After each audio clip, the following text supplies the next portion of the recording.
चक्षुरुन्मिलितं येन तस्मै श्रीगुरवे नमः। श्रीचैतन्यमनोभीष्टं स्थापितं येन भूतले स्वयं रूप कदा मह्यं ददाति स्वपदान्तिकम्। हे कृष्ण करुणा सिन्धु दीनबन्धु जगते गोपेश गोपिका कान्त राधा कान्त नमोऽस्तुते। तप्त कांचन गौरांगी राधे वृंदावनेश्वरी वृषभानुसुते देवी प्रणमामि हरिप्रिये। वाञ्छाकल्पतरुभ्यश्च कृपा सिन्धुभ्यैव च पतितनाम पावनेभ्यो वैष्णवेभ्यो नमो नमः। श्रीकृष्ण चैतन्य प्रभु नित्यानंद श्री अद्वैत गदाधर शिवासादि गौर भक्त वृंद। हरे कृष्णा कृष्णा कृष्ण हरे हरे, हरे राम राम राम हरे हरे। नमस्कार।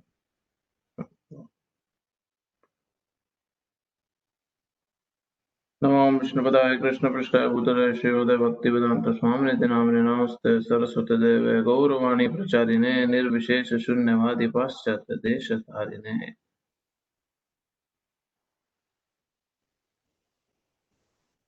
हरे कृष्णा। हरे कृष्ण तो प्रभु। हम कंटिन्यू करेंगे जो क्रिएशन का चार्ट, जो सृष्टि का पूरा चार्ट हम डिस्कस कर रहे थे।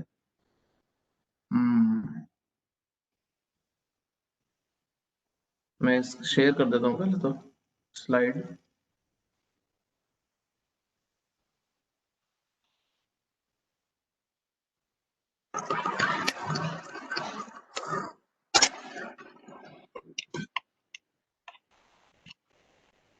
तो लास्ट टाइम हमने जो जितना भी डिस्कस किया अभी तक, हमने भूलोक और उसके ऊपर के जो प्लैनेट्स है, भूवरलोक, स्वर्गलोक,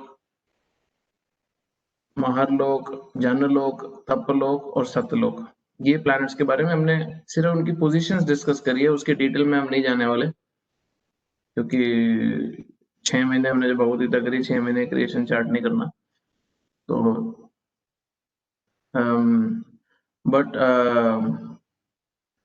still it's good to know. स्वर्ग लोक में डिफरेंट डिफरेंट देवताओं के बारे में हम डिस्कस कर रहे थे, किस तरह गणेश जी, इंद्र, चंद्र, वरुण, सूर्य, वायु, इन सब के अपने अपने अबोर्ड्स हैं, अपने अपने प्लैनेट्स हैं जो स्वर्ग लोक के रीजन में आते हैं, हाँ? जो हेवनली प्लैनेट्स हैं, और जो जिनके जिनके जो भक्त हैं, जो उनकी वर्शिप कर रहे हैं, वो उन प्लैनेट्स पे जा सकते हैं उनके एसोसिएशन के लिए बेसिकली। और हमने डिस्कस किया था कि आज हम कुछ डिस्कस, एक सेकंड में बस खोल रहा हूँ स्लाइड शो।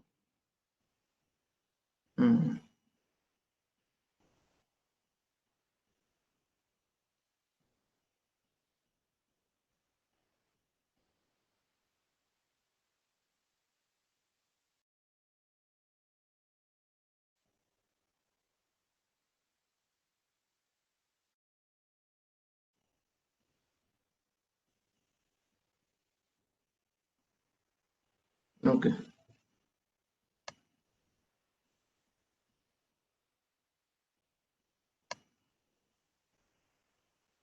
तो हम आज डिस्कस करेंगे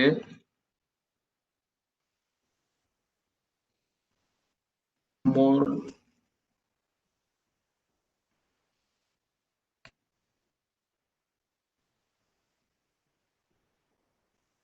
लोअर प्लैनेट्स। जो हमारा यूनिवर्स है, ये अभी सामने पे हमारा ये यूनिवर्स है, और इस यूनिवर्स के में हम देखते हैं कि ये 14 प्लैनेटरी सिस्टम है। हम थोड़ा सा लोअर प्लैनेट्स के बारे में डिस्कस करके, फिर दुर्गा देवी की क्या पोजीशन है, शिव जी पोजीशन है, और फिर स्पिरिचुअल वर्ल्ड में क्या डिविजन्स हैं, वो थोड़ा सा देखेंगे। और कोशिश करेंगे कि आज अगर ये खत्म हो सके, डिपेंडिंग ऑन कैसे क्वेश्चंस रहते हैं। तो अभी प्लैनेट्स, अच्छा पहले हायर अपर प्लैनेट्स का समझ गया था ना, जो जो सप्त ऋषि जहाँ रहते हैं, जनलोक, सत्यलोक, ब्रह्मा जी का अबोर्ड है।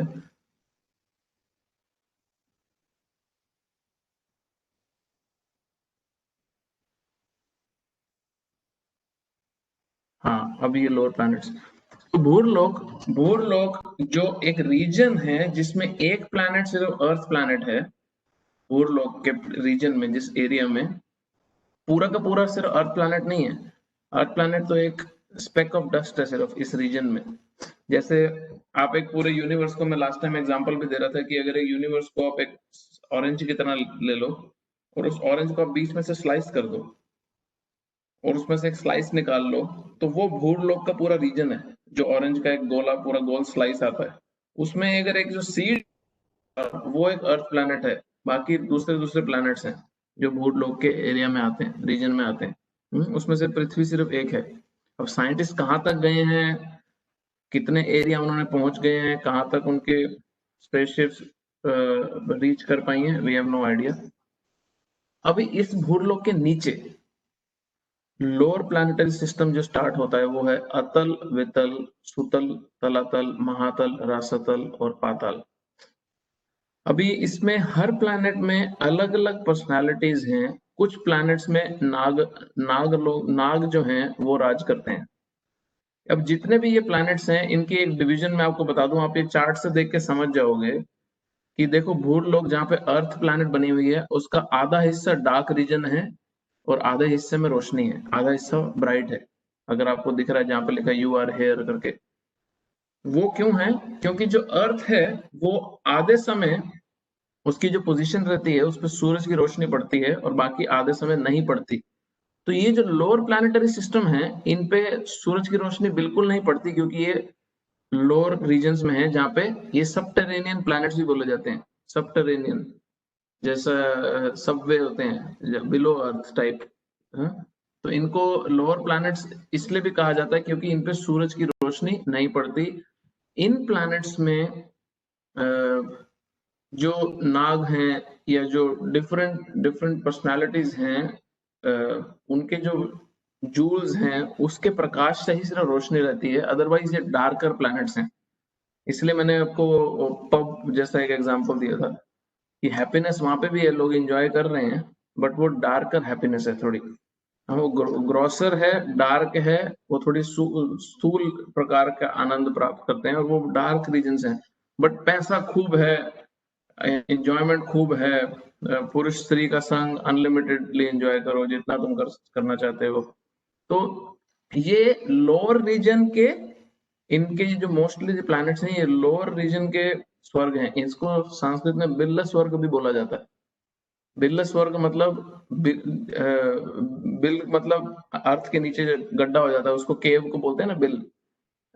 बिल्ल स्वर्ग मतलब निचले स्वर्ग, नीचे के प्लैनेट्स में जो हैप्पीनेस, जो एंजॉयमेंट ये लोग एक्सपीरियंस करते हैं।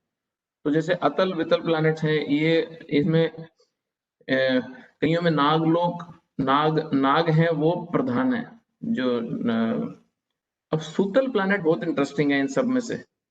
सूतल प्लैनेट जो है वो प्लैनेट है, बलि महाराज का स्टोरी आप सबने सुना होगा। बलि महाराज जो पूरे के पूरे तीनों लोगों पे राज करते थे। आपने टीवी में या कई बार बहुत सुना होगा कि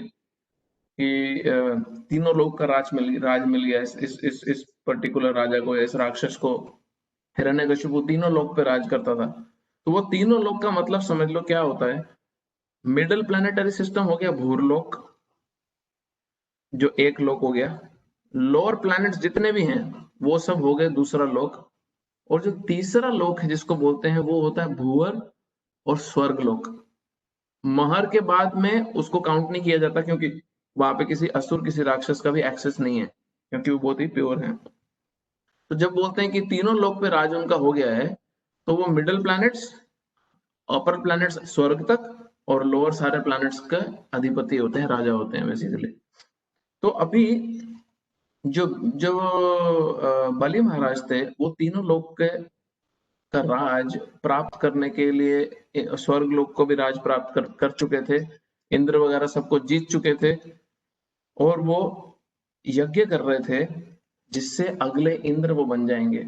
और उनके 99 यज्ञ पूरे हो चुके थे और उनके पास सारा राज्य ऑलरेडी था।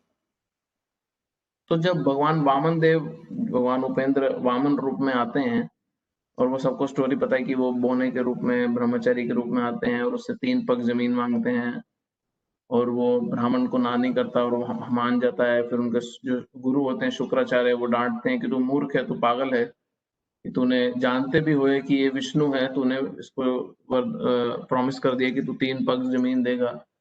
और फिर शुक्राचार्य बलि महाराज हैं, भागवतम बहुत अच्छे से एक्सप्लेन करता है, मैं बहुत डिटेल में नहीं जाऊंगा।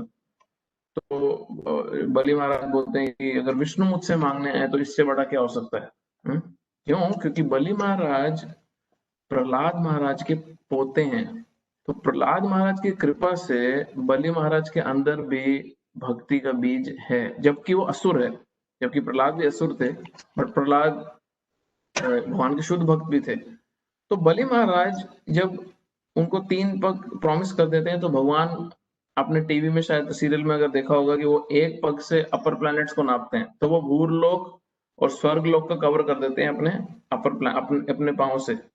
भगवान तो एक्चुअली यूनिवर्स की पूरी रीजन कवर कर देते हैं, जब उनके पांव की टो से जब यूनिवर्सल शेल जो होता है, जो उसका जो शेल को पता नहीं क्या बोलते हैं हिंदी में, जो जैसे अंडे का जो ऊपर छिलका होता है, शेल जो होता है, वैसे जो यूनिवर्स का पूरे ब्रह्मांड का जो शेल है, उसमें जब छेद हो जाता है और उससे गंगा इस पूरी की पूरी ब्रह्मांड में एंटर करती है, इस यूनिवर्स में एंटर करती है मंदाकिनी के नाम से, जो स्वर्ग लोकों में रहती है। और फिर वो स्टोरी अलग है कि जब भगीरथ के पुकारने पे उसकी रिक्वेस्ट मान के गंगा मंदाकिनी गंगा के रूप में शिव जी अपने सर पे धारण करते हैं और गंगाधर बन जाते हैं। तो वो वामन देव का और बलि महाराज के पास टाइम के समय हुआ था जब मंदाकिनी इस ब्रह्मांड में एंटर करी थी। उनके पैर जब उन्होंने फैलाए थे ऊपर के प्लैनेट्स कवर करने के लिए, तो उनके पैर का जो टो था, जो आगे का जो नख था, उसके से छेद हो जाता यूनिवर्स की शेल में। बट वो अपने एक पांव से पृथ्वी और अपर प्लैनेट्स को कवर कर लेते हैं, अपने निचले पांव से सारे लोअर प्लैनेट्स कवर कर लेते हैं। अब जितना भी बलि महाराज के पास राज्य था, वो वामन देव 2 पग में कवर कर लेते हैं। अब उनके पास कुछ बचता नहीं है देने के लिए, और वो अपने वचन से झूठा पड़ जाएगा। तो वामन देव अब बलि महाराज को क्वेश्चन हैं, और वहां उसी समय गरुड़ देव वहां पे आके बलि महाराज को बांध देते हैं कि तू प्रॉमिस से पीछे हट गए अपने, और उसको बंदी बना लेते हैं। बलि महाराज बोलता है कि नहीं, मैं अपने प्रॉमिस पे अटल रहूंगा, मैं अपने प्रॉमिस से पीछे नहीं हटूंगा, मैं तीसरा पग दूंगा रखने के लिए। अभी तक तुमने मेरा राज्य लिया है, तुमने मेरा राज्य मुझसे ले लिया है, पर मुझे नहीं लिया। मैं अभी तक तुम्हारे कंट्रोल में नहीं आया हूं। तीसरा पांव तुम मेरे सर पे रखो और मैं भी तुम्हारा दास अब से। तो ये जो महाराज का जो एटीट्यूड होता है, ये जो बलि महाराज का समर्पण होता है, ये भगवान वामन को इतना भाता है, इतना ज्यादा सुंदर लगता है कि वामन देव इतने खुश हो जाते हैं बलि महाराज से कि वो बलि को प्रॉमिस करते हैं कि जब ये हमारे इंद्र देव जो करंट इंद्र हैं, अब इंद्र, चंद्र, वरुण, जितने भी ये पर्सनालिटीज हैं, गणेश, जितने भी पर्सनालिटीज है, ये सब किसी व्यक्ति का नाम नहीं है, ये पोजीशंस हैं। अब ये सारी पोजीशंस हैं, और ये सारी पोजीशंस जो हैं, ये पोजीशन कोई ना कोई जीवात्मा ये पोजीशंस को लेता है। कार्तिकेय जैसे ये सारी पोजीशंस को, इन पोस्ट को कोई ना कोई फिल करता है। अब जैसे हमारे इंद्र हैं, उनका नाम पुरंदर। अब पुरंदर उनका नाम है, और पोस्ट क्या है? इंद्र। जैसे होम मिनिस्टर, इंडिया के home minister Amit Shah, prime minister Modi, हाँ, बट इंडिया के प्राइम मिनिस्टर का नाम प्राइम मिनिस्टर नहीं है, वो पोजीशन है। तो उसी तरह तो चंद्र हैं, उनका नाम है सोम। जो सूर्य हैं, सूर्य के देव हैं, उनका नाम है विवस्वान। तो ऐसे ही सारी पोस्ट हैं, और इनको पर्सनालिटीज को पोस्ट मिली है। तो भगवान वामन बलि को प्रॉमिस करते हैं कि जब ये करंट जो पुरंदर है, इसकी जब पीरियड खत्म हो जाएगा इंद्र की पोजीशन का, अगला इंद्र तुम बनोगे, बट तब तक मैं तुम्हें सुतल लोक का राज्य देता हूँ। अब जो लोअर प्लैनेट है सुतल लोक, तुम्हें सुतल लोक का राज्य देता हूँ, बट एक चीज और प्रॉमिस करता हूँ कि वहां पे स्वर्ग लोक से भी ज्यादा ऐश्वर्य होगा, स्वर्ग लोक से भी ज्यादा तुम्हें प्राप्त होगा। और भगवान बोलते हैं कि मैं इतना प्रसन्न हूँ बलि तुम्हारे सरेंडर से, तुम्हारे शरणागति से, तुमने अपने आप को ही मुझे समर्पण कर दिया। मैं खुद पर्सनली सुतरलोक का द्वारपाल बनूंगा तुम्हारे लिए। तो भगवान खुद सुतरलोक के द्वारपाल हैं, गेट कीपर हैं बलि महाराज के लिए। तो सुतरलोक बहुत स्पेशल पोजीशन है। वैसे ही तलातल, महातल, रसातल और फिर पाताल लोक है। अभी पाताल लोक नरक नहीं है, वेरी क्लियरली समझ लो। पाताल लोक नरक लोक नहीं है। पाताल लोक के नीचे में ईस्टर्न डायरेक्शन में, पाताल लोक के ईस्टर्न डायरेक्शन में नीचे 28 प्रकार के मेन नरक हैं और छोटे छोटे नरक अलग अलग हैं बहुत प्रकार के, जो भागवत में 28 प्रकार के मेन नरकों का डिस्क्रिप्शन दिया हुआ है। और वहीं पे पितृलोक भी है। अब पितृलोक नरक नहीं है, पितृलोक नरकों का स्थान नहीं है। पितृलोक में भी इंजॉयमेंट है, हायर पर्सनालिटीज जाती हैं। इसलिए बहुत सारे राजा महाराजा क्षत्रिय लोग पितरों की पूजा करते हैं। भगवान भगवद्गीता में बोलते भी हैं, यान्ति देवे व्रता देवान पितृम यान्ति पितृम व्रता भूतानि यान्ति भूतेजो। हाँ, तो अगर तुम देवों की वर्शिप करते हो तो तुम देवों के लोग जाते हो। अगर तुम पितरों की वर्शिप करते हो तो तुम पितरों के लोग जाते हो। अगर तुम भूत पिशाच की वर्शिप करते हो तो तुम भूत पिशाच के लोग जाते हो। बट अगर तुम मेरी वर्शिप करते हो, इज्जापिनोपि माम, तो तुम मेरे पास आते हो। हाँ, तो जैसी जिसकी वर्शिप है वैसा उसको डेस्टिनेशन प्राप्त हो जाता है। हाँ, वैसा उनको डेस्टिनेशन मिल जाता है। तो इंटरेस्टिंगली जो 28 प्रकार के नरक हैं, उस नरक के पूरे रीजन के जो मालिक हैं वो हैं यमराज। हाँ, वो है यमराज।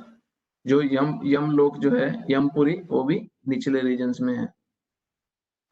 अभी ये तो हुआ लोअर प्लैनेट्स का पूरा डिस्क्रिप्शन। अब हम पूरी की पूरी क्रिएशन को, मैं पूरी की पूरी क्रिएशन को 3 पार्ट में डिवाइड करना चाहता हूँ। और उसके लिए एक एक एक सेकंड में चार्ट पहले दिखा देता हूँ पूरा।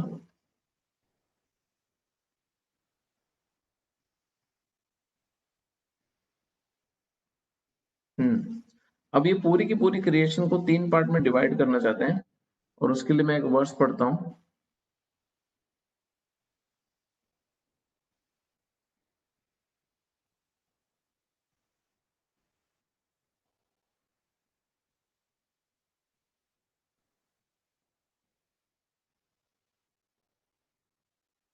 बहुत इंटरेस्टिंग वर्स है।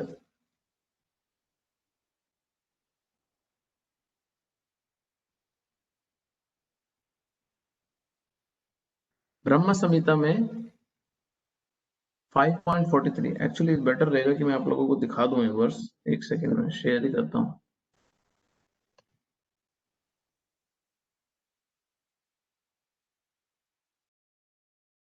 तो सामने रहेगा तो इजीली समझ भी आएगा।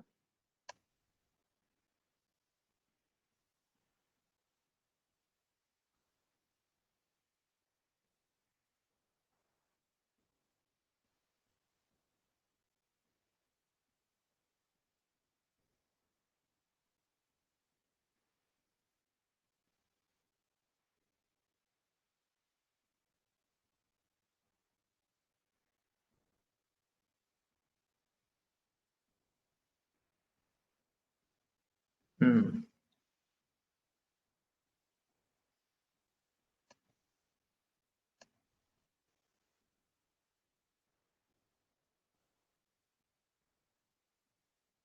ओके, तो ये ब्रह्म संहिता है। ब्रह्म संहिता है ब्रह्मा जी की प्रेयर जो उन्होंने सृष्टि के समय बोली थी। गोलोक नाम्नि निज धामनि तले च तस्य देवी महेश हरिधामासु तेषु तेषु ते ते प्रभाव निचया विहित गोविंदमादि पुरुषम तमहं भजामि। लोएस्ट ऑफ ऑल, पूरी की पूरी जो सृष्टि है, जो उसका डिवीजन है, उसमें सबसे नीचे, ये जो सबसे नीचे, वो देवी धाम है। हाँ, वो देवी धाम है सबसे नीचे। स्क्रीन ग्रे आउट हो गई है पूरी।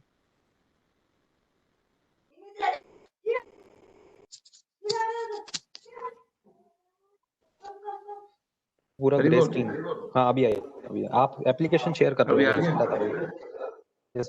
नहीं, ठीक है, मैं पहले वर्स पढ़ लेता हूँ फिर बताता हूँ। तो lowest of all is located Devi Dham, जो मंडेन वर्ल्ड, जो मटेरियल वर्ल्ड, जो भौतिक जगत है जिसमें एक यूनिवर्स में हम हैं, वो जो लोएस्ट प्लैनेट है, जो लोअर रीजन है जिसमें बहुत सारे ब्रह्मांड हैं, वो पूरा का पूरा रीजन देवी धाम बोला जाता है उसको। Next above it is Mahesh Dham, वो मैं आपको फोटो में दिखाऊंगा क्या है। अबोर्ड ऑफ महेश, जो कैलाश धाम भी उसको बोला जाता है। And Mahesh above Mahesh Dham is placed Haridham, जो महेश धाम के ऊपर जो है वो है हरिधाम या Vaikuntha Dham. And all of them and above all of them is located Krishna's own realm named Goloka. तो उसके ऊपर भगवान का स्वयं खुद का धाम है जिसका नाम है गोलोक वृंदावन। तो ब्रह्मा जी बोल रहे हैं कि मैं ऐसे परम भगवान, I adore the primary lord Govinda who has allotted their respective authorities to ruler of those graded realms। तो वो बोल रहे हैं कि मैं ऐसे भगवान का नमन करता हूं जिन्होंने इन अलग अलग धाम के रिस्पॉन्सिबिलिटीज अलग अलग पर्सनालिटीज को दे रखी है। हम चार्ट पे जाते हैं अभी।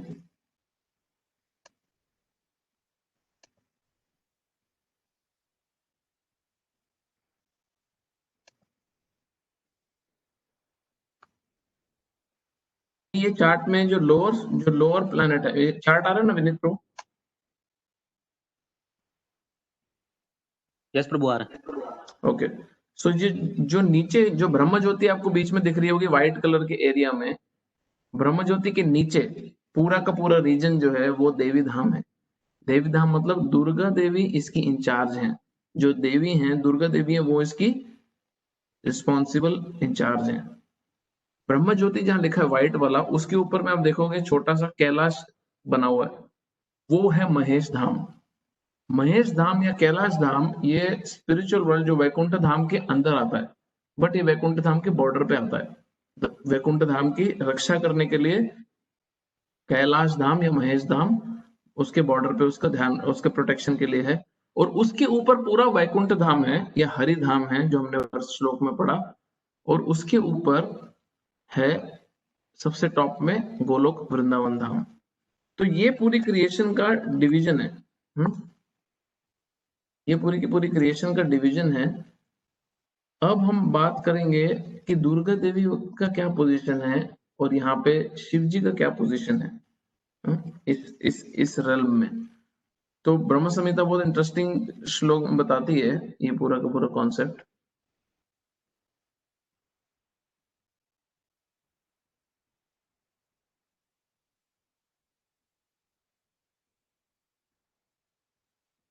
सृष्टि स्थिति प्रलय साधना शक्ति रेखा छाये वयस्य भुवनानि विभर्ति दुर्गा इच्छानुरूपमपि यस्य चचेष्टते सा गोविंदमादिपुरुषां तमहं भजामि।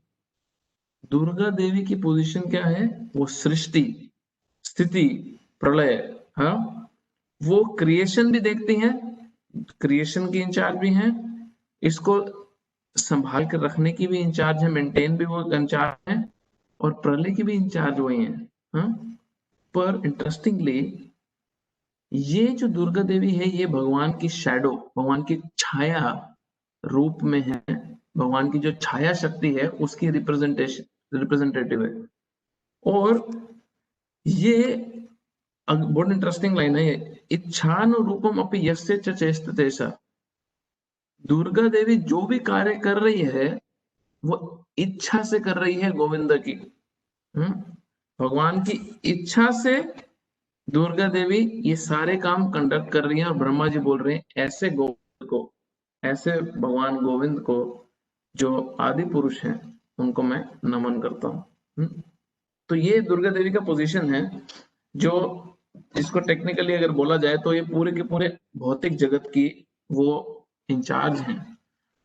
हमने पहले भी एक बार डिस्कस किया था कि इस पूरे के पूरे भौतिक जगत, इस ब्रह्मांड को जेल के साथ कंपेयर किया है। आप देखोगे एक यूनिवर्स में पूरी कवरिंग्स हैं, कोई बाहर नहीं निकल सकता अपने मर्जी से। कल को आप बोलो कि हाँ मुझे अब मैं तो फ्री हूँ, मैं तो भी आराम से घूम फिर सकता हूँ, मैं अपनी इच्छा से आ जा सकता हूँ। हाँ, आपको लगता है ऐसा कि आप अपनी इच्छा से घूम फिर सकते हो, अपनी इच्छा से आ जा सकते हो, बट एक्चुअली हम सब बाध्य हैं, बंधे हुए हैं। किन से बंधे हुए हैं? हम प्रकृति की उन 3 गुणों की रस्सियों से बंधे हुए हैं, जो सत्वगुण, रजोगुण और तमोगुण की वो 3 रस्सियों से हम बंधे हुए हैं, और उन गुणों के अधीन होके, उन गुणों के अंडर, उनके कंट्रोल में रह के हम सारे एक्शंस कर रहे हैं। हमारी कैपेसिटी नहीं है कि हम इन 3 गुणों से बाहर जाके कुछ कर सकें। इसलिए कोई व्यक्ति ये तो बोल सकता है कि कल मैं आलू गोभी की सब्जी खाऊंगा, बट कोई व्यक्ति ये नहीं बोल सकता कल मैं मुक्त हो जाऊंगा। क्योंकि वो हमारे कंट्रोल में नहीं है। और हमारे जितने भी कार्य हैं, हम जितने भी कार्य करते हैं, हम जितनी मर्जी इच्छाएं कर लें, हाँ, हम जितना भी डिजायर कर लें, हमारे जितने भी कार्य हैं, वो सारे कार्य इन 3 गुणों के कंट्रोल में रह के ही होंगे। हम चाह के भी इससे बाहर नहीं निकल सकते। तो दुर्गा देवी जो है, उनका आपने देखा होगा हमेशा त्रिशूल होता है उनके पास। त्रिशूल, 3 पॉइंटेड शूल, त्रिशूल। जो त्रिशूल है वो उनका सिग्निफाई करता है आदि भौतिक, आदि दैविक और आध्यात्मिक कलेश।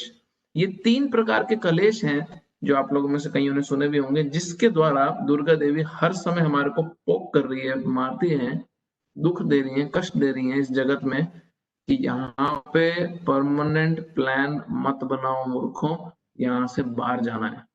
यहाँ पे परमानेंट सोल्यूशन मत ढूंढो अपने जीवन की प्रॉब्लम का, यहाँ से बाहर निकलना है। और वो 3 कलेश क्या है? आदि भौतिक, आदि भौतिक। दूसरे जीव हमारे को कष्ट देते हैं, मच्छर, वायरस, बॉस, घर वाले, बाहर वाले, कोई भी दूसरा लिविंग एंटिटी, कोई भी दूसरा जीवात्मा हमारे को कष्ट देता है। दूसरा कलेश है आदिदैविक। आदिदैविक मीन्स प्रकृति, जो देवता हैं, जो प्रकृति को कंट्रोल कर रहे हैं, वो हमारे को कष्ट दे सकते हैं। बारिश हो गई, ठंडी हो गई, गर्मी हो गई, बीमार, जुकाम, खांसी हो गया, उसकी वजह से हमारे को तूफान आ गया, सुनामी आ गया, हरिकेन आ गया, अलग अलग प्रकार के नेचुरल डिजास्टर, अर्थक्वेक आ गया, बाढ़ आ गया जी। तो ये देवता जो नेचर को कंट्रोल कर रहे हैं, उनसे कष्ट मिलता है हमारे को। और तीसरा जो सब भुगत रहे हैं अच्छे से, वो है आध्यात्मिक। खुद का ही मन और खुद का ही शरीर इनफ है हमारे को दुख देने के लिए। कितने लोगों का हर समय स्ट्रेस, एंजाइटी, डिप्रेशन, जो पहले नाम भी नहीं सुने थे, अभी इतना कॉमन होता जा रहा है। खुद का ही माइंड परेशान कर रहा है, खुद ही वो दवाइयां खा रहा है, फिर उसी दवाइयों से शरीर खराब हो रहा है, साइड इफेक्ट हो रहे हैं, और फिर पूरा का पूरा सिस्टम डिस्टर्ब है। या बहुत ही अनक्लीन और बहुत ही बेकार जीवन जीने के कारण, गलत समय सोना, गलत समय उठना, कम सोना, ज्यादा सोना, सब मिक्सअप होने के कारण हमारे शरीर में भी बीमारियां हैं। एक्सरसाइज ना करना, हमारे शरीर में बीमारियां हैं, तो हमारा शरीर भी हमारे को कष्ट देता है। तो ये सारे कष्टों के द्वारा तो दुर्गा देवी जो प्रकृति के 3 गुणों के कंट्रोल में हमारे को दे रही है, ये सारे कष्टों के द्वारा सिर्फ एक ही पर्पस वो अचीव करना चाहती हैं। और वो क्या पर्पस है? यहाँ पे परमानेंट सोल्यूशन मत ढूंढो, यहाँ से तुम्हें बाहर निकलना है। कोई भी जेलर, दुर्गा देवी को जेलर से कंपेयर किया गया, क्यों? क्योंकि वो इंचार्ज हैं, मालकिन नहीं है इस सृष्टि की, प्रकृति, भौतिक प्रकृति की, वो इंचार्ज हैं। अब जेलर जो है उसके पास सारे कंट्रोलिंग राइट होते हैं एक जेल के अंदर, बट उसके पास इतना अधिकार नहीं होता कि वो किसी कैदी को जेल से बाहर भेज दे। वो गैर कानूनी माना जाएगा अगर किसी को वो बाहर निकलवा देती है। बट जेलर जेल के अंदर सारी सुविधाएं दे सकती है एक कैदी को। तो जो अच्छे कैदी हैं, जो अच्छे काम कर रहे हैं, जो जेल में लड़ाई झगड़ा नहीं करते, मदद कर रहे हैं, उनको किचन में हेल्प मिल जाती है, वो फिर किचन का काम वाम देख कर लेते हैं, या जेलर उनकी हायर अथॉरिटी से रिक्वेस्ट करके सजा कम करवा देती है, ऐसे ऐसे। तो मेरे डिस्टेंट एक रिलेटिव थे, मेरे दादाजी के भाई, जिनको क्या बोलते हैं, एक केस में उनको झूठा इम्प्लीकेट हो गए थे वो। उन्हीं के सेम नाम कि व्यक्ति ने 5-6 लोगों ने मिलके किसी से लड़ाई झगड़े में किसी को मार दिया और उसकी डेथ हो गई, और इनका नाम आ गया क्योंकि दोनों का नाम एग्जैक्टली सेम था।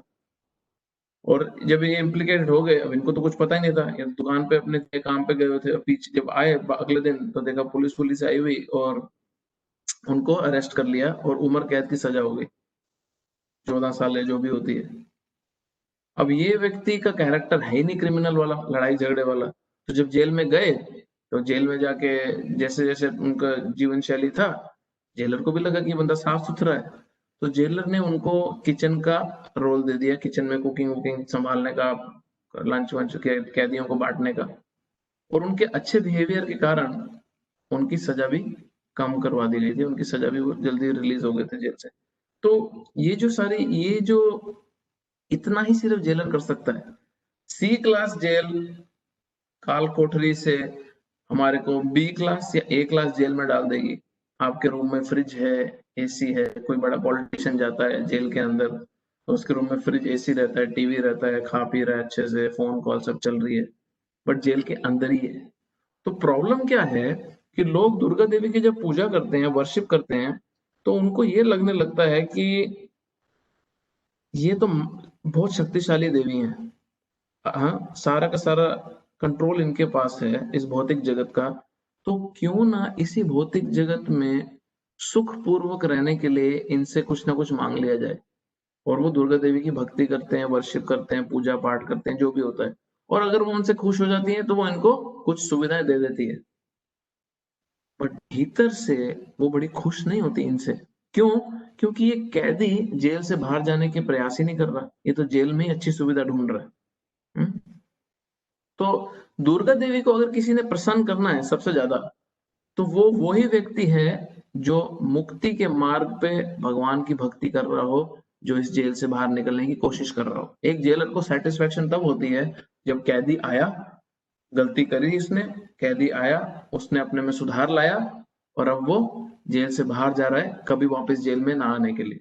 तो ये जेलर की असली खुशी होती है और जेलर यही देखना चाहता है। और दुर्गा देवी का भी है, तो दुर्गा देवी की जो सेवा है, जो भगवान की इच्छा को पूरी करने के लिए जो सेवा कर रही है, ये बड़ी ही थैंकलेस सेवा है, बड़ी ही क्रूर सेवा है, उनको सिर्फ कष्ट देने का काम है अपने त्रिशूल द्वारा।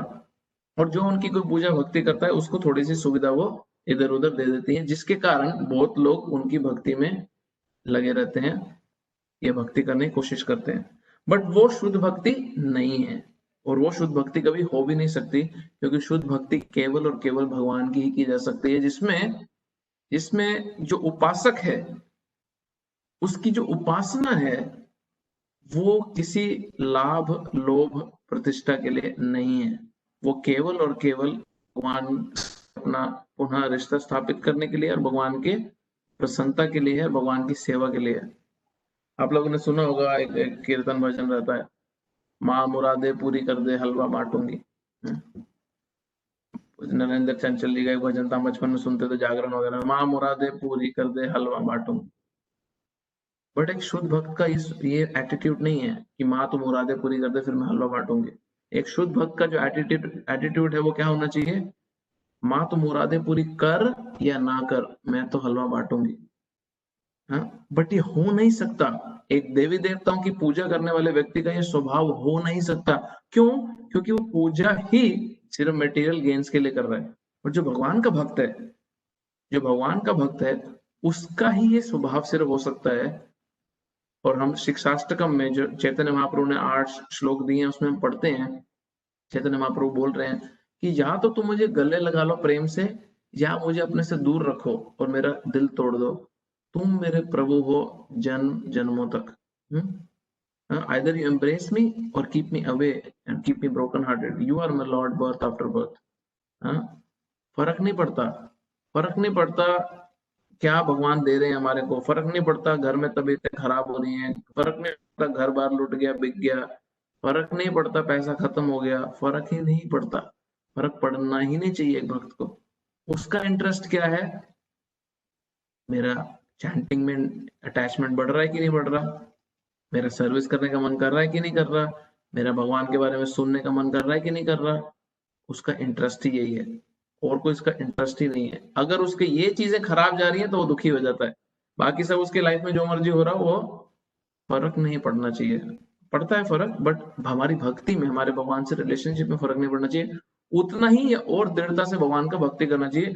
और प्रभुपाद जी इसके बहुत ही स्पष्ट उदाहरण है कि प्रभुपाद जी ने अपने जीवन की सारी पूंजी उस समय के हिसाब से 7,000 इलाहाबाद में अपनी फैक्ट्री में लगा दिए, और जब वो फैक्ट्री जल के सब कुछ खत्म हो गया तो प्रभुपाद जी हंसने लगे कि हाँ, अब कृष्ण ने पूरी तरह मुझे कंगाल कर दिया है और अब मैं पूर्ण रूप से सिर्फ कृष्ण पे ही डिपेंडेंट हूँ, मेरा और कोई शरणागति कहीं है ही नहीं, अब मैं पूर्ण रूप से सिर्फ कृष्ण पे ही निर्भर हूँ।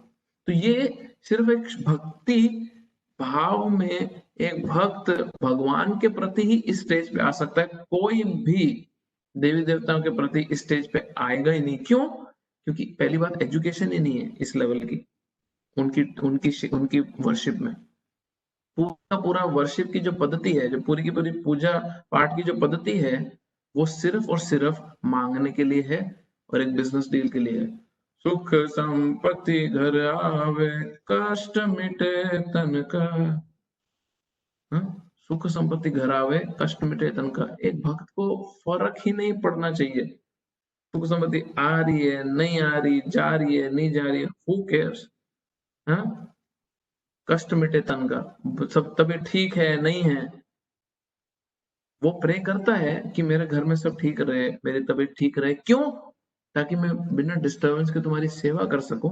बट अगर तुम्हारी इच्छा है मेरी तबीयत खराब करना, अगर तुम्हारी इच्छा है मेरे को भिखारी रखना, मेरे को सड़क पे लेके आना, मैं घर घर दर दर मांगता फिरूं, तो भी चलेगा।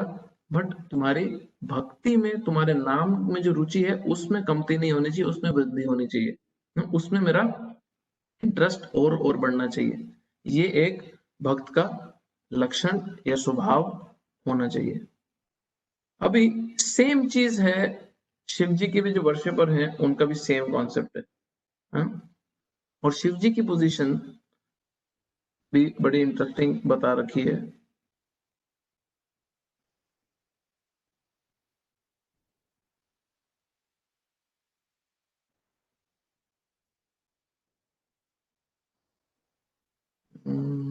शिव जी का कोई क्लोज, हाँ, अभी जो शिव जी हैं, लॉर्ड शिवा, अभी हम देखा हमने चार्ट में कि कैलाश धाम वैकुंठ धाम के अंदर आता है।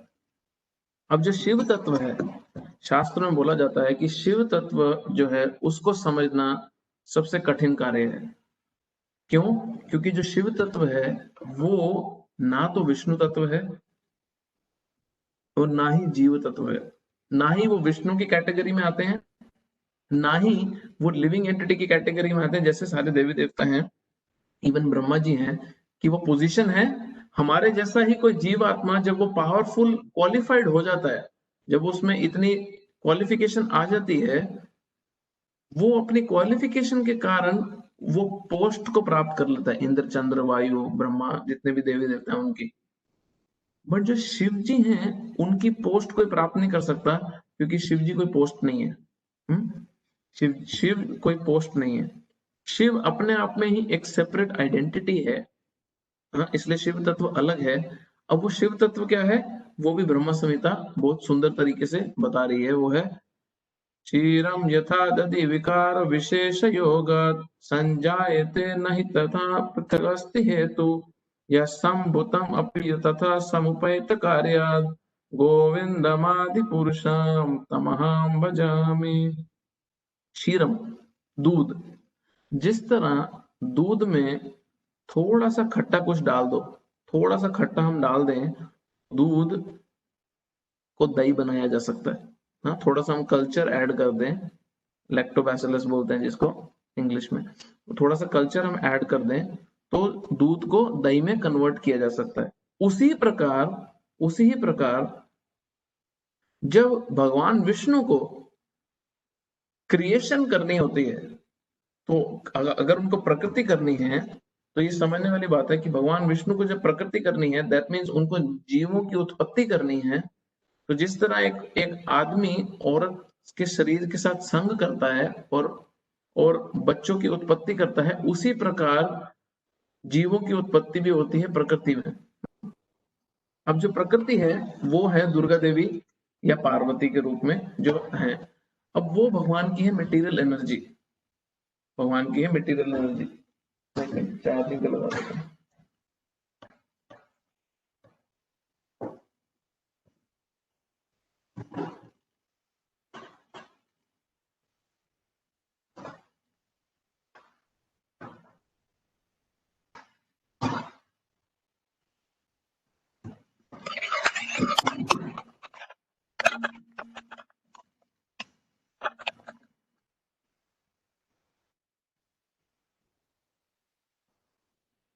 अब वो भगवान की है मटेरियल एनर्जी दुर्गा देवी या पार्वती। अब जब विष्णु को क्रिएशन करनी है, सृष्टि करनी है, प्रकृति को आगे बढ़ाना है, तो उनको जीवों को की उत्पत्ति करनी होगी और उनको संग करना पड़ेगा भौतिक प्रकृति से। बट भगवान विष्णु जो पूर्ण रूप से सच्चिद आनंद विग्रह हैं, वो भौतिक प्रकृति के फिजिकल कांटेक्ट में नहीं आते। प्रकृति सृष्टि करने के लिए भी भगवान कभी भी भौतिक प्रकृति के फिजिकल कांटेक्ट में नहीं आते।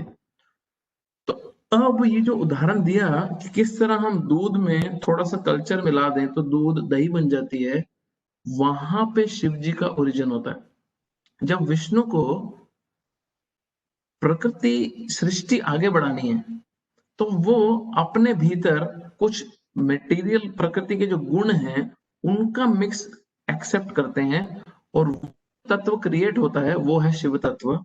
और शिव तत्व फिर जाके भौतिक प्रकृति से संग करता है, क्योंकि भगवान विष्णु पूर्ण रूप से सिर्फ आध्यात्मिक प्रकृति के ही टच में रहते हैं।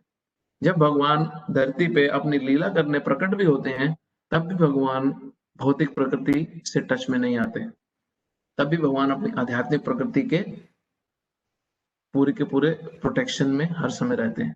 भगवान की जब लीला चल रही होती है तो महामाया जो भौतिक प्रकृति है वो कार्य नहीं करती, योग माया कार्य करती है सारे, जो भगवान की आध्यात्मिक प्रकृति, आध्यात्मिक एनर्जी है, स्पिरिचुअल एनर्जी है।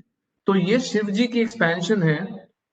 तो शिव जी इन कार्यों से आते हैं, उनकी उत्पत्ति हुई है और ये कार्यों से वो गोविंद की, भगवान श्री कृष्ण की इच्छा को पूरी करने, जो प्रकृति की इच्छा है उसको पूरी करने के लिए विष्णु शिव में ट्रांसफॉर्म होते हैं।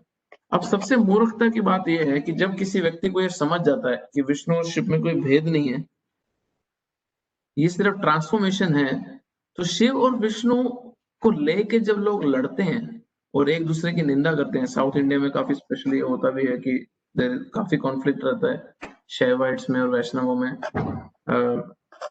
और ये जो कॉन्फ्लिक्ट है, ये कॉन्फ्लिक्ट सिर्फ इस कारण है, वो अहंकार के बल पे वो एक दूसरे को नीचा दिखाने का प्रयास करते हैं। सिर्फ अहंकार के कारण एक दूसरे को नीचा दिखाया जाता है। एक दूसरे को नीचा इसलिए दिखाया जाता है कि मेरा वर्शिप बेटर है, तेरा वर्शिप से बेटर, तेरा वर्शिप बेकार है। और ये मूर्खतावश वो व्यक्ति ये भूल जाता है कि अरे विष्णु ही तो शिव में ट्रांसफॉर्म होते हैं, दोनों में भेद कितना है, दोनों में बहुत कम भेद है। अब एक दूध में और दही में कितना भेद है, दूध और दही में इतना ही भेद है कि उसमें कल्चर मिलाने के कारण उसका ट्रांसफॉर्मेशन हो गया, बट मेन प्रोडक्ट तो सेम ही था, ओरिजिन तो सेम था। अब इसमें इंटरेस्टिंग एक फैक्ट ये है कि आप दूध को किसी भी समय दही में कन्वर्ट कर सकते हो। दैट मीन्स विष्णु जब चाहे शिव तत्व में कन्वर्ट हो सकते हैं। क्यों? क्योंकि वो शिव के ओरिजिन है। बट दही कभी भी दूध में कन्वर्ट नहीं हो सकती। उसी प्रकार शिव कभी भी विष्णु नहीं बन सकते। अभी भक्ति रसामृत सिंधु में भगवान कृष्ण की 64 क्वालिटीज, 64 गुण दे रखे हैं, 64 क्वालिटीज दे रखी हैं। और बड़ा इंटरेस्टिंग उसमें डिवीजन है, वर्थ पढ़ना है, वो कभी फ्यूचर में पढ़ेंगे तो। उसमें भगवान के 64 क्वालिटीज, 64 गुण दे रखे हैं, जिसमें बताया गया है कि एक जीवात्मा, हम लिविंग एंटिटीज, जब हम मुक्त हो जाएं और भगवान के धाम को प्राप्त कर लें तो हम उसमें से 50 क्वालिटीज ऐसी हैं जो परफेक्ट कर सकते हैं। दैट मीन्स अगर कोई जीवात्मा भगवान के धाम मुक्त होकर चला जाता है तो वो 78%, 78% भगवान बन जाता है। 78%। इसका मतलब ये है कि ब्रह्मा जी भी इतनी शक्तियां रखते हैं अपनी परफेक्टेड स्टेज में कि उनके पास भी 50 क्वालिटीज हैं भगवान की 64 क्वालिटीज में से। इसलिए ब्रह्मा जी बहुत शक्तिशाली हैं। हाँ, वो ब्रह्मा जी बहुत शक्तिशाली हैं और वो 78% भगवान की कैपेसिटी रखते हैं। बट शिव जी जो है, शिव जी क्योंकि जीव तत्व नहीं है, वो भगवान का ट्रांसफॉर्मेशन है खुद।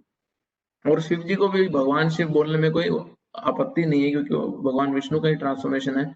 शिव जी में 64 में से 55 क्वालिटीज हैं फुल में। दैट मीन्स शिव जी भी 83% अप्रोक्सीमेटली भगवान की कैपेसिटी में बराबरी रखते हैं। 83%, 83% के करीब। अभी जितने भी विष्णु अवतार हैं, हाँ, जितने भी विष्णु अवतार हैं, उस पर हम फिर नहीं कर पाएंगे। बट अभी तक कोई क्वेश्चन है? जितना हमने डिस्कस किया है, हमने बेसिकली लोअर प्लैनेट्स कवर कर लिए, नरकों का एरिया कवर हो गया। अब नरकों में मैं एक चीज बताना चाहता हूँ, मेरे को एकदम अभी ध्यान आई। तो 28 प्रकार के नरक हैं जो पाताल लोक के नीचे के रीजन में है, राइट साइड में। अब उन नरकों में कुछ नरक ऐसे हैं जिसका नाम है आंध तमिश्रा, रौरवा, तमिश्रा, अलग अलग प्रकार के नरक दे रखे हैं भागवत में। और वो अलग अलग पाप की अलग अलग सजा मिलने के लिए वो नरक हैं।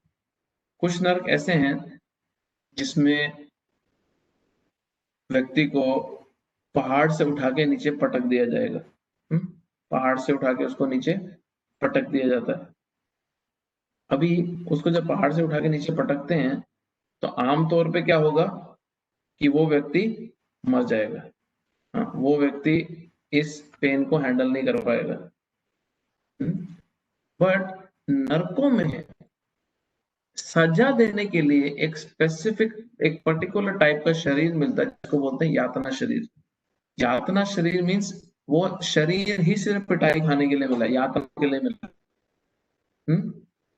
तो पहाड़ से जब वो गिरता है तो शरीर पूरा टूट फूट जाता है, हड्डियां टूट जाती हैं उसकी, बट वो मरता नहीं है। फिर उसको उठाए लेके जाता है, फिर उसको पहाड़ी के ऊपर लेके जाते हैं यमदूत जो वहां पे वर्कर्स हैं, और फिर उसको उठा के नीचे फेंकते हैं। फिर उठा के लेके जाते हैं, फिर ऊपर लेके जाते हैं, फिर नीचे फेंकते हैं।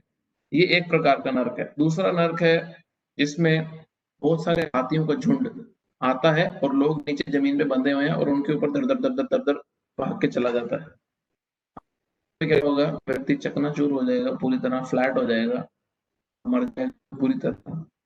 यहाँ पे शरीर ऐसा है कि व्यक्ति मरता नहीं है, दर्द उससे भी ज्यादा होता है, कहीं गुना ज्यादा होता है, पर वो व्यक्ति मरता नहीं है। फिर हाथियों का झुंड दोबारा आता है, आप दो दो थोड़ा सांस लो, फिर तो ये बहुत बारी जितने आपने पाप किए हैं, 100 बारी, 1000 बारी, लाखों बारी, जितना आपको सजा मिलनी है मिलती है। फिर एक नर्क है, जैसे जो जो मांस भक्षण करते हैं, मीट ईटिंग करते हैं, उसमें क्या होता है वो आपने सुना भी रखा होगा, तो वो भी सुन के डर नहीं लगता, इतनी बारी हमने सुन लिया है कि उसमें एक बड़ी सी कढ़ाई में उबलते उबलते तेल में आपको डाल दिया जाता है और आप उसमें फ्राई हो रहे हो अच्छे से, तेल का तापमान बहुत हाई रहता है, आप फ्राई हो रहे हो और आप मरते नहीं हो, और आप एक्सट्रीम दर्द रहता है, एक्सट्रीम पेन होता है और ज्यादा से ज्यादा दर्द होता है, बट आप मरते नहीं हो और आप बस फ्राई हो रहे हो, फ्राई हो रहे हो। बाहर निकालते हैं, फिर वापस फ्राई डाल देते हैं। जो नशा करते हैं, अल्कोहल वगैरह, उनके लिए अलग से एक नर्क है। और उस नर्क में क्या होता है कि लोहे को पिघाल दिया जाता है। जो लोहे को पिघालने के बाद जब वो लिक्विड फॉर्म में आ जाता है तो जबरदस्ती यमदूत उसका मुंह पकड़ के खींचते हैं और वो लोहा पिघला, वो लोहा उसके अंदर डालते हैं। और वो व्यक्ति को जितना दर्द होता है, आम व्यक्ति को धरती पे अगर उसको कोई पिला दे तो जितना दर्द होके वो मरेगा, उससे कई गुना उसको ज्यादा दर्द होता है। बट क्योंकि उसने सालों साल शराब पी है, ड्रग्स लिए हैं, नशा करा है, तो उसको बार बार बार बार पिलाया जाता है।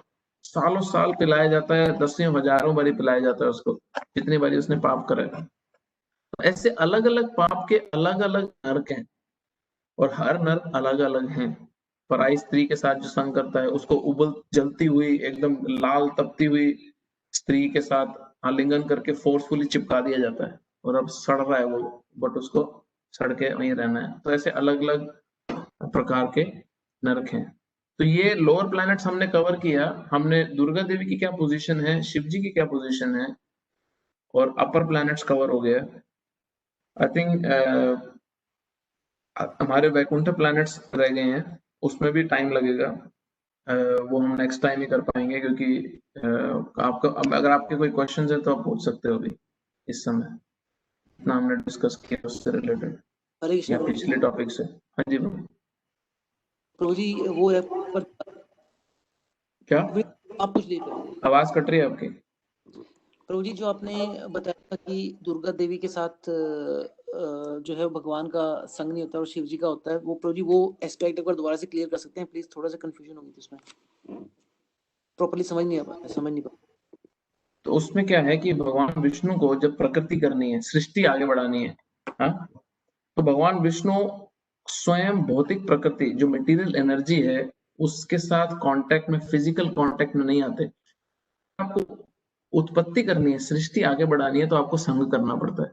जैसे एक पुरुष एक स्त्री का संग करता है बच्चे की उत्पत्ति के लिए, तो भगवान भौतिक प्रकृति के कभी भी संग में नहीं आते। भगवान सिर्फ आध्यात्मिक प्रकृति से संग करते हैं।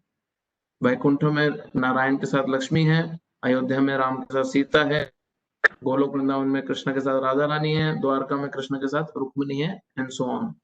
तो अब भगवान को जब भौतिक प्रकृति सृष्टि आगे बढ़ानी है तो भगवान स्वयं खुद को एक्सपैंड करते हैं, अपने आप को ट्रांसफॉर्म करते हैं, अपने आप को चेंज करते हैं शिव तत्व में।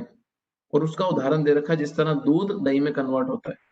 दूध में अगर आप थोड़ा सा कल्चर डाल दो, कुछ एसिड मिला दो, तो वो दही बन जाता है। उसी प्रकार भगवान अपने अंदर प्रकृति के कुछ गुणों को, जो भौतिक गुण हैं, उसको मिक्स करके जो शिव तत्व में फॉर्म होते हैं, और फिर शिव जी भौतिक प्रकृति के साथ संग में आते हैं। मैं फोटो को दिखाता हूँ, समझेगा थोड़ा।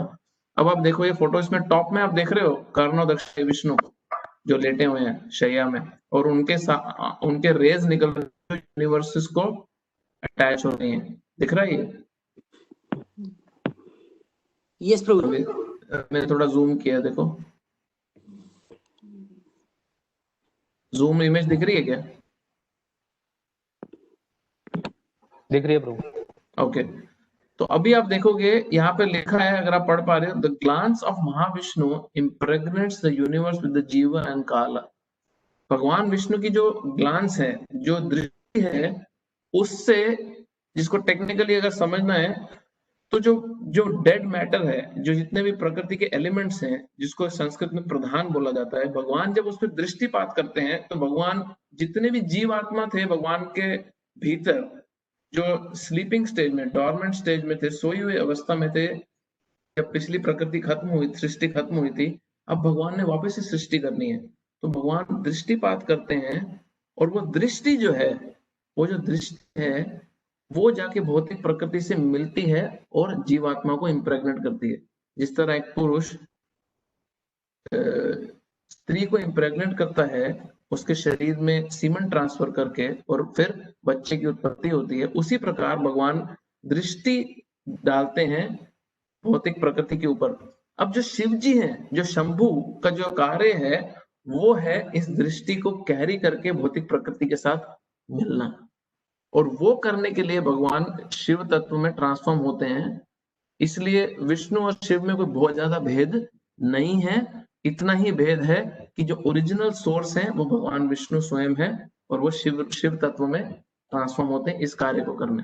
क्यों? क्योंकि भगवान भौतिक प्रकृति के साथ कभी भी संग नहीं करते।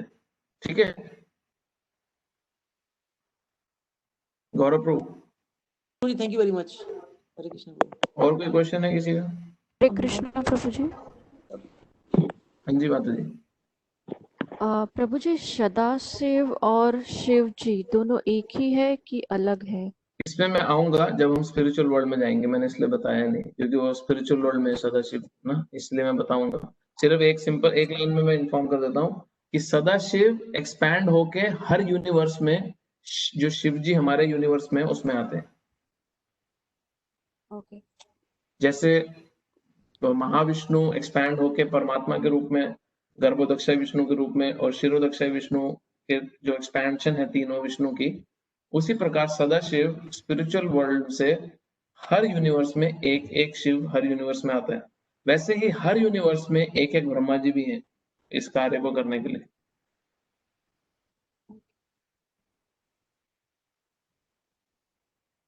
ठीक है, यस प्रभु जी, thank you.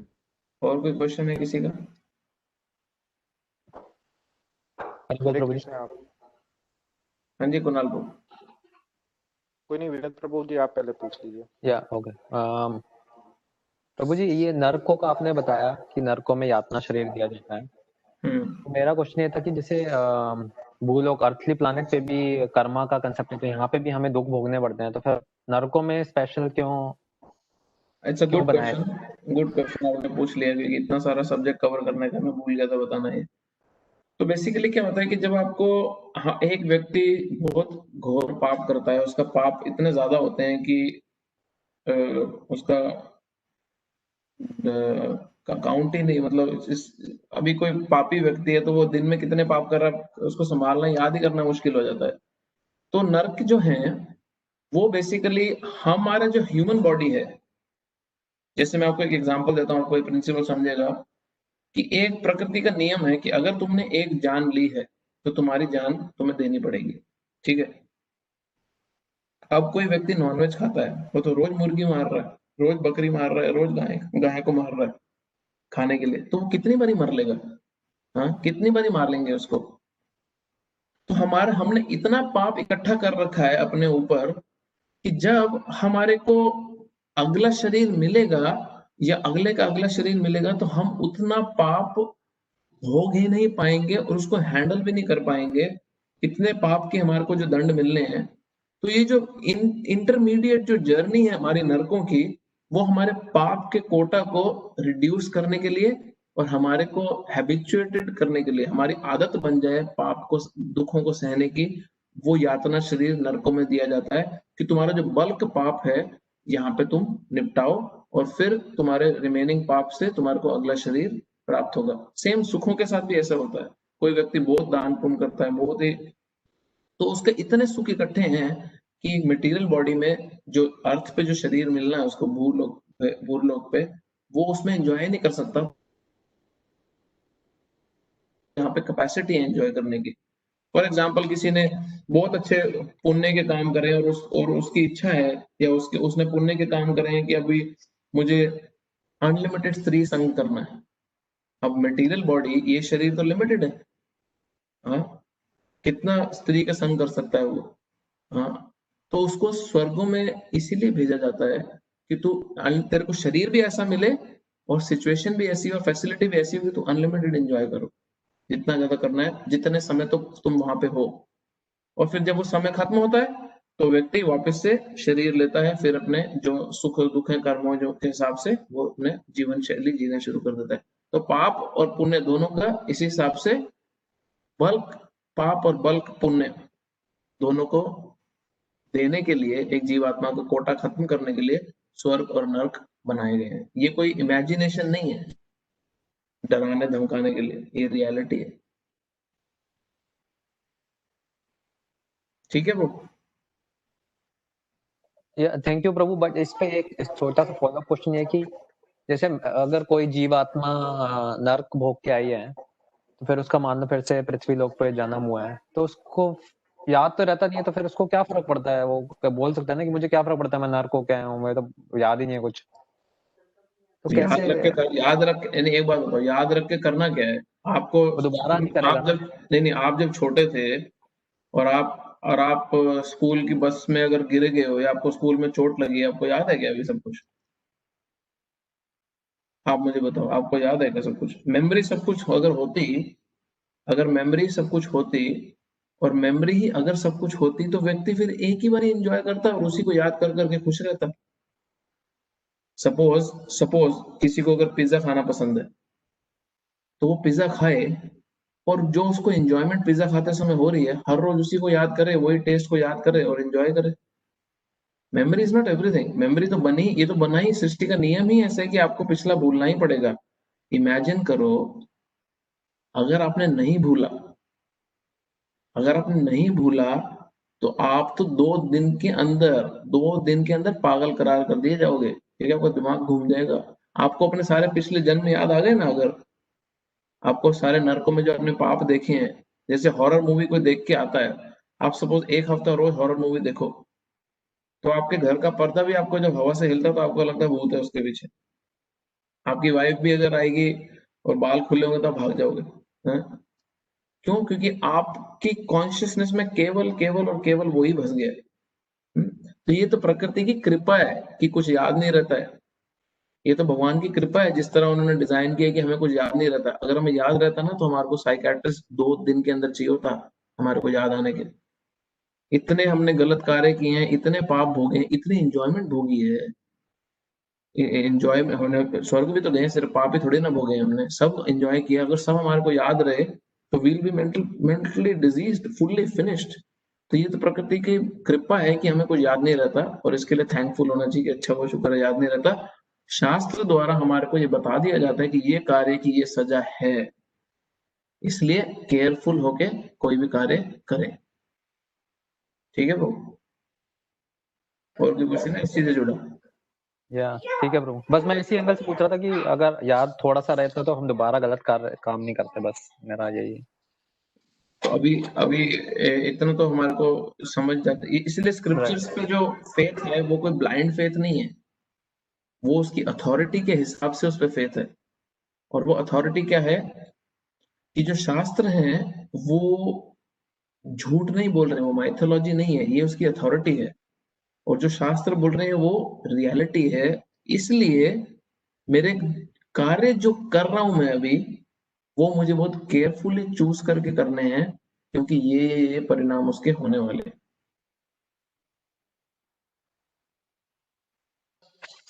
Thank you suppose bro. Suppose आपकी बहुत 2 साल पहले आपकी और आपकी वाइफ की बहुत बुरी लड़ाई हुई, बहुत बुरी। ठीक है, बहुत बुरी, किसी हस्बैंड वाइफ की बहुत बुरी लड़ाई होती है, बात इतनी खराब होगी कि बस अभी मारपीट हो गया, अलग होने के बारी आ गई, सब हो गया, और फिर बाद में सब नॉर्मल हो जाता है। आप उसको याद करना चाहोगे रोज सुबह उठते ही? बोलो। नहीं करना चाहिए। सपोज किसी की वाइफ ने किसी हस्बैंड की बहुत बेइज्जती करी पब्लिक में, और उसको बहुत इंसल्टिंग फील हुआ, और उससे कलेश इतना बढ़ गया, हस्बैंड ने वाइफ को गालियां दी, वाइफ ने हस्बैंड को गाली दी। सपोज आप रोज सुबह उठो और आप चैंटिंग करते बैठो और आपको सिर्फ वही याद आए, पागल नहीं हो जाओगे? Correct bro. आपके ऑफिस में आपकी इंसल्ट हो गई, और आप सुबह रोज रोज पिछले अगले 20-25 साल तक जितनी आपकी खिल्ली उड़ी थी, जितना आपने इंसल्टिंग फील किया था, आपने डिप्रेस फील किया था, उस समय आपको हर समय वही फीलिंग मेंटेन रहे बस।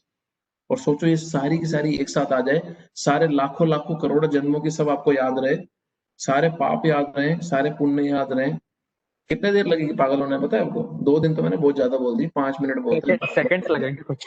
हाँ, 5 मिनट ही बहुत है, सर मारने लग जाएगा व्यक्ति दीवार पे, क्या हो रहा है मेरे साथ, है कि नहीं? Yes bro. So only ways कि we understand from shastras, right? कि ये अरे यातना हम है। अपने लाइफ में अभी इतने दुख भोग रहे हैं, हमारे को करना क्या है जान के, हमने पीछे क्या भोगा? हमारे अभी अभी हमारा मीटर नहीं रुक रहा, तो अभी मीटर नहीं रुक रहा, उसी से समझ जाए कि हमने गलतियां की हैं, बट हमारी लाइफ में बहुत कुछ अच्छा भी हो रहा है, तो उससे भी समझना चाहिए कि हमने कुछ अच्छा भी किया है। और ये अच्छा अगर परफेक्टेड स्टेज में करें तो हम परफेक्शन भी प्राप्त कर सकते हैं।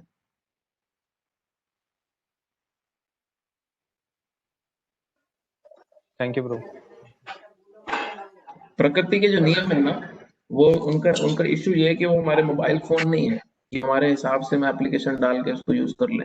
वो अपने हिसाब से चलते हैं कि थोड़ा सा याद करा दो बस यार, एक बार बस दिखा दो मैंने क्या क्या नरकम होगा, ऐसा नहीं होता। वो अपने सिस्टम से चलते हैं। एक बार वो वीडियो फॉरवर्ड कर लूं मैं अपने मोबाइल में, वो मोबाइल नहीं है आपका। Kunal bro. Yes bro. Thank you.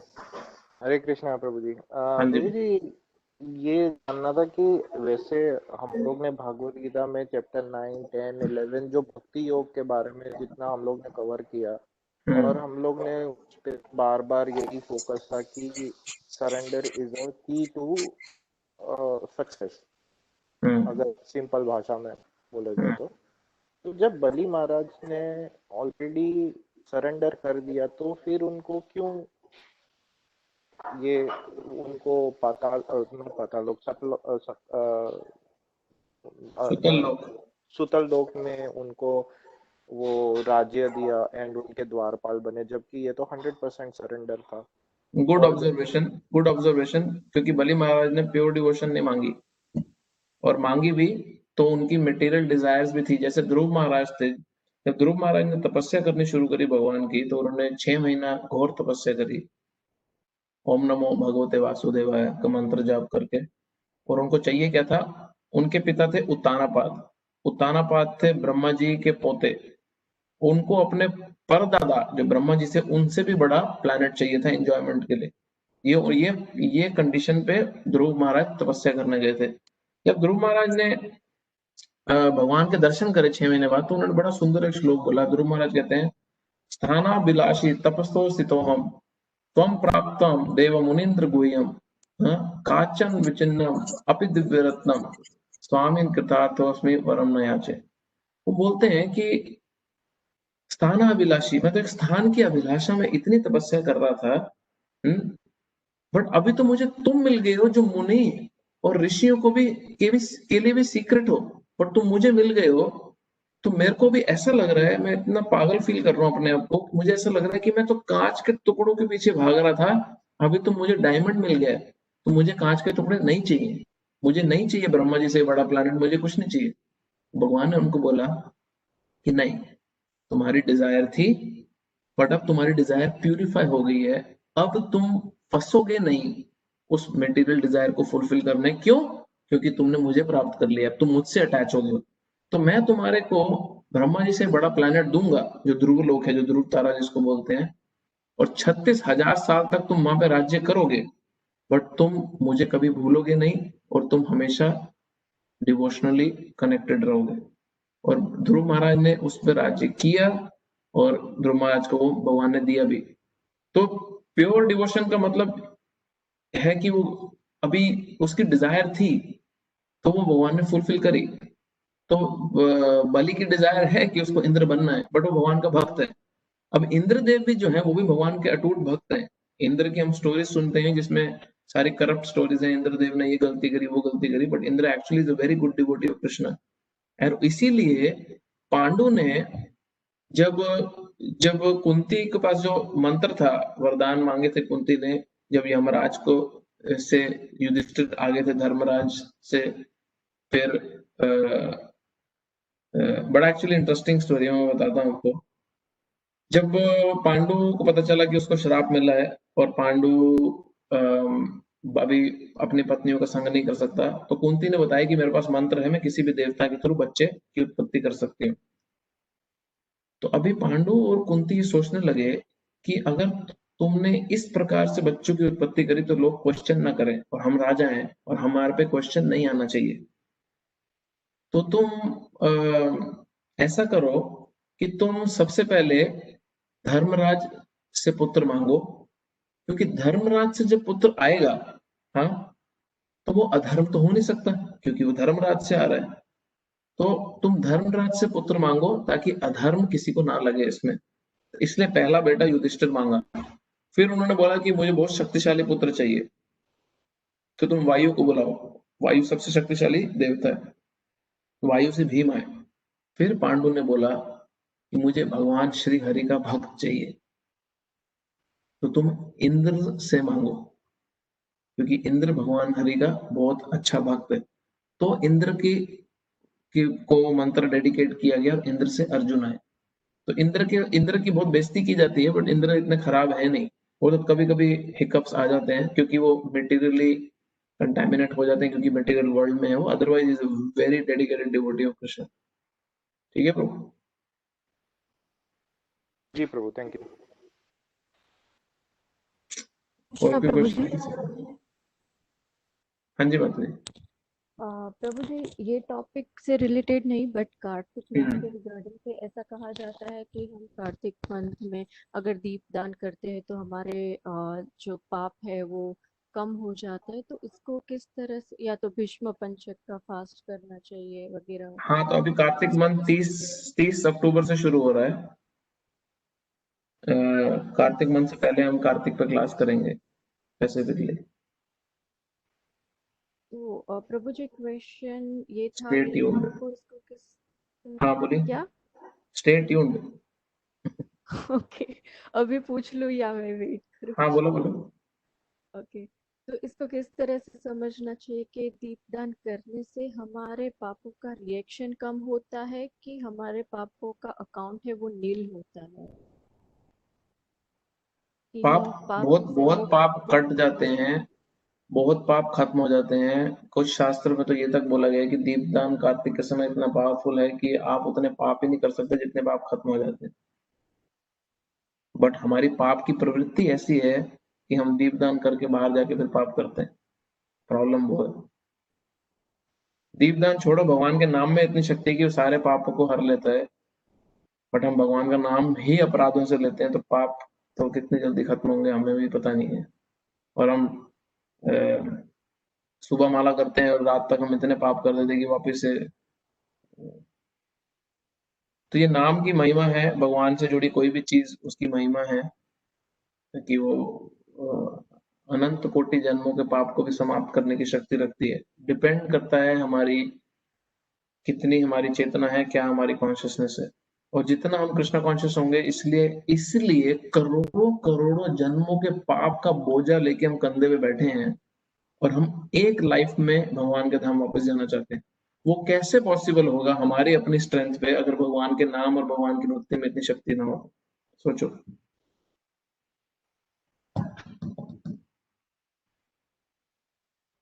Got it प्रभु जी, थैंक यू। क्योंकि हमारे हमारे अप्रारब्ध कर्म है जो अभी हमारे को मिले नहीं है। फिर हमारे प्रारब्ध कर्म है जो हमारे शरीर के ऑलरेडी डिसाइड हो चुके हैं। तो भक्ति पहले अप्रारब्ध कर्मों को खत्म करती है जो फ्यूचर में मिलने वाले हैं। फिर भक्ति हमारे जो कूट में है, जो हमारी प्रोक्लिविटी, हमारी जो पाप करने की प्रवृत्ति है, उसको खत्म करती है। और फिर भक्ति हमारे प्रारब्ध कर्म को खत्म करना शुरू करती है जो हमारे अभी इस जीवन के कर्म है, क्योंकि वो समय लेते हैं। हाँ, वो समय लेते हैं खत्म होने में। क्योंकि ये सपोज आपके सारे पाप खत्म हो गए, पाप भी खत्म हो गए, पुण्य भी खत्म हो गए, तो आप तो इवेपोरेट हो जाओगे, क्योंकि ये शरीर ही पाप और पुण्य के हिसाब से बना हुआ है। आपको माता पिता भी पाप पुण्य के हिसाब से मिले हैं, आपको शरीर, इंटेलिजेंस, सब कुछ पाप पुण्य के हिसाब से मिला है। हाइट, शक्ल कैसी है, सब पाप पुण्य के हिसाब से मिला है। तो हमारे पाप पुण्य सब खत्म हो जाएगा तो इवेपोरेट ही हो जाएगा व्यक्ति। तो इसलिए प्रारब्ध इस जीवन में चलता रहता है, बट भगवान आगे का सब समाप्त कर देते हैं और इस जीवन के भी बहुत स्विफ्टली, स्लोली, स्टेडली सब खत्म हो जाते हैं। So be assured any devotional activity is powerful enough कि आपके फ्यूचर के सारे पापों को खत्म कर दे। सिर्फ हम पाप दोबारा ना करें। इसलिए प्रभुपाद को बहुत गुस्सा आता था जब वो क्रिश्चियंस का सुनते थे कि वो 6 दिन दबा के पाप करते हैं और 7वें दिन जाके चर्च में माफिया मांगते हैं। प्रभुपाद को बिल्कुल पसंद नहीं था।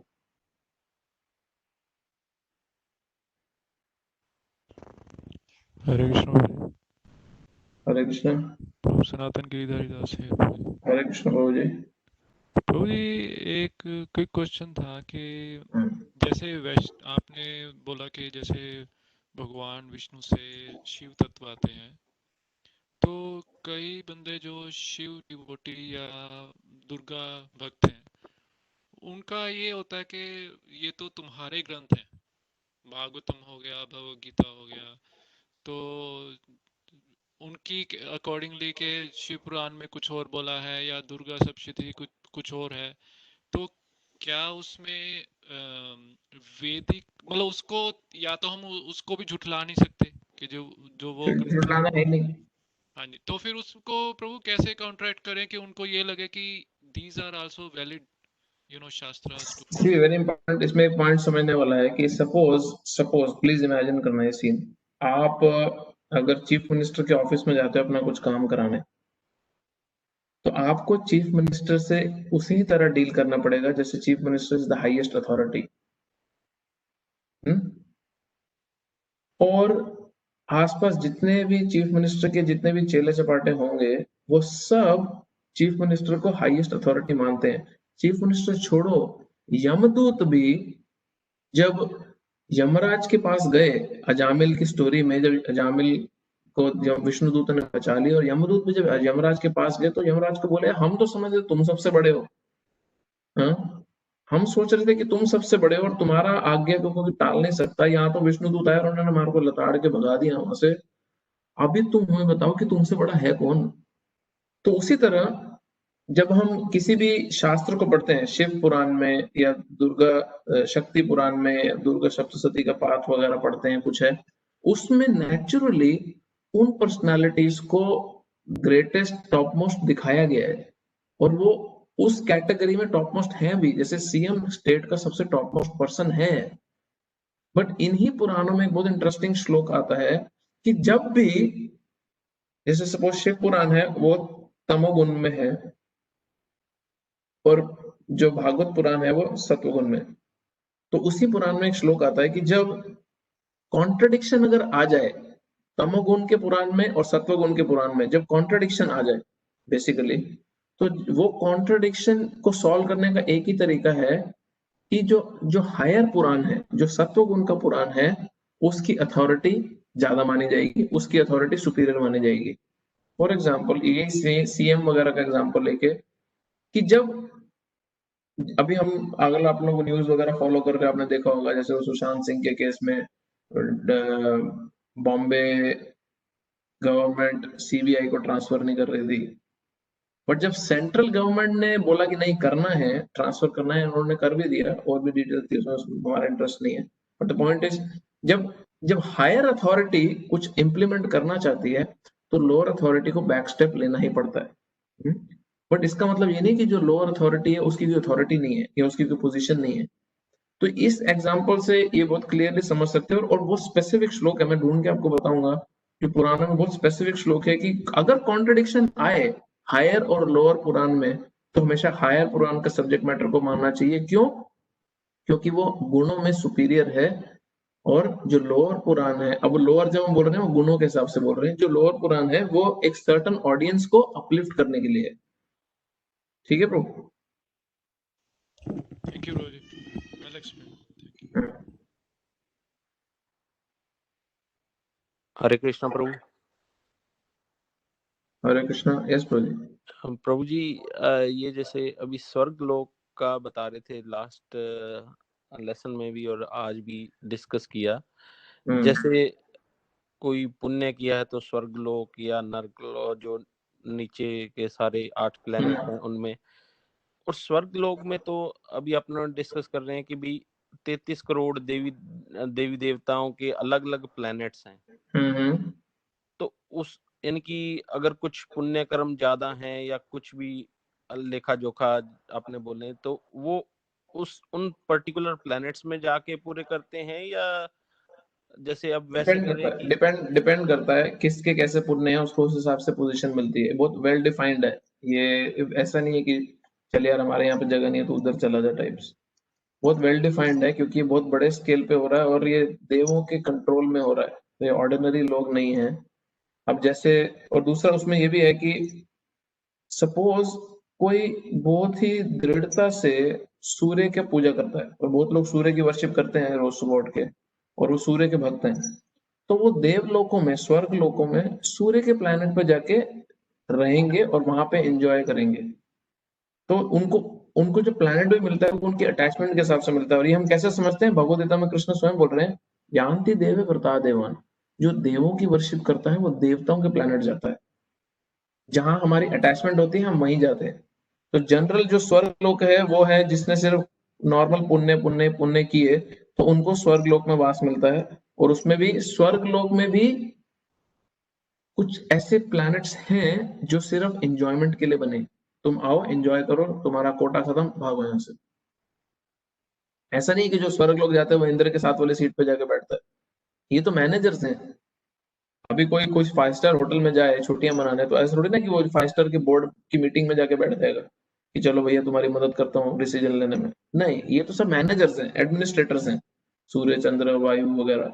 तो इनके तो अपने अपने घर हैं। अब मैं जो जो मालिक होगा 5 स्टार होटल का, उसका अपना पैलेस, अपना मेंशन होगा, अलग होगा। ऐसा थोड़ा नहीं कि वो जाके वो मेंशन मैंने होटल के 10 दिन के पैसे दिए, मुझे मालिक के घर पे जाके रहना है, नहीं। उसकी जो जो फैसिलिटी के लिए उसने पे किया है, मतलब जो फैसिलिटी का उसने पुण्य कमाया है, वो जाके उसको एंजॉय करके आ जाएगा। ठीक है प्रभु? हरी हरी बोल। हाँ जी प्रभु, आगे समझ। ठीक है। Thank you. और कुछ? हरे कृष्ण प्रभु जी। हरे एक कृष्ण। छोटा सा सवाल था। ये स्वर्गलोक, इंद्रलोक, हेवनली प्लैनेट्स, रियलम, इधर 33 मिलियन डेमिगॉड्स एंड डेमंस लिखा है, पर हाँ, नॉर्मली जो सुना है हमने तो 33 करोड़ तो डेमिगॉड ही रहते हैं, पर इधर तो 33 आई मीन करोड़ और 33 मिलियन, आई मीन ये गलती है इसके अंदर। हाँ, 33 मिलियन, 330 मिलियन होना चाहिए था, या 33 तो लिख दिए। आई मीन मैंने गलत सुना है या क्या हो इसी नहीं नहीं, सही सुना आपने। 33 करोड़ देवी देवता हैं, ये 330 मिलियन होना चाहिए था, टाइपिंग मिस्टेक हो सकता है। अच्छा अच्छा, कोई बात नहीं।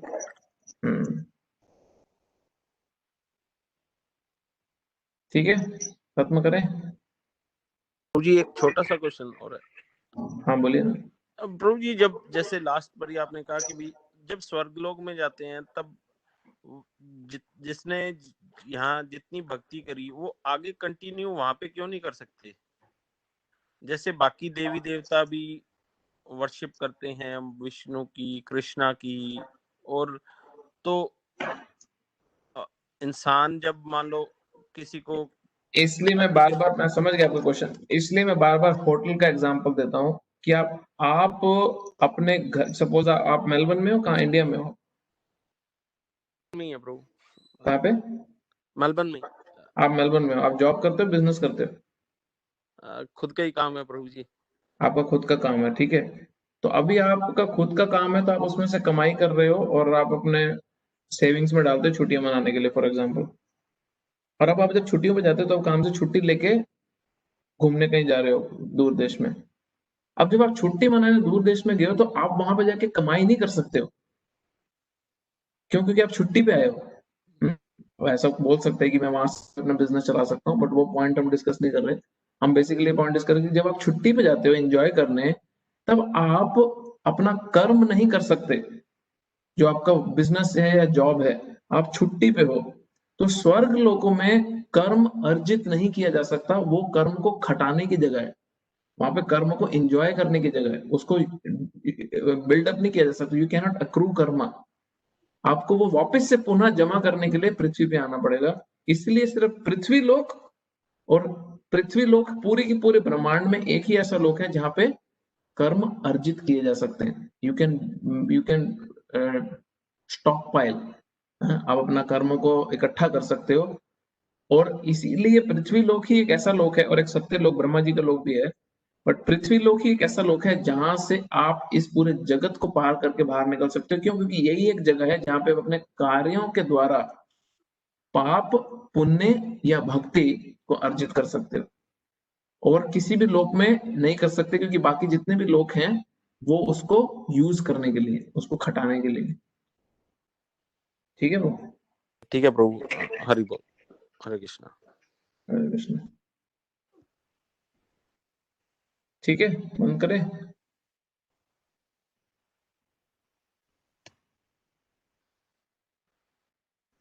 जगत गुरु श्रील प्रभुपाद की जय, ब्रह्म संहिता की जय, सृष्टि चार्ट की जय हो। हरे कृष्ण। हरे कृष्ण प्रभु, थैंक यू।